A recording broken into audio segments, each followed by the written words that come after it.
રાજકોટમાં આરોગ્ય વિભાગ એક્શન મોડમાં છે। બંસી ડેરીનું પનીર ભેળસેળવાળું નીકળ્યું છે।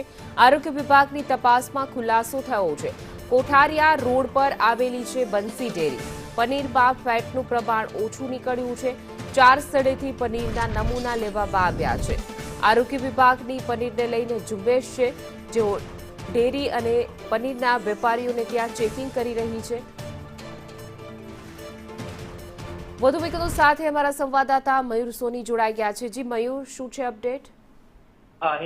રાજકોટ મહાપાલિકા દ્વારા પનીર વેચતા વિક્રેતાઓ અને ખાસ કરીને ડેરી ફાર્મો છે તેની અંદર ચેકિંગ ઝુંબેશ હાથ ધરવામાં આવી છે। આ દરમિયાન 5 જગ્યાએથી પનીરના નમૂના લેવામાં આવ્યા હતા, જેમાંથી કોઠારિયા વિસ્તાર છે ત્યાંથી બંસી ડેરીનો પનીરનો નમૂનો છે એ અનસેફ જાહેર થયો છે। તેની અંદર ભેળસેળ છે તે ખુલવા પામી છે।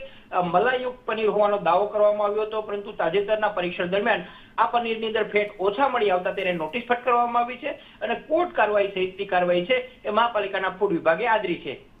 જી મયુર, સમગ્ર માહિતી આપવા બદલ આપનો આભાર।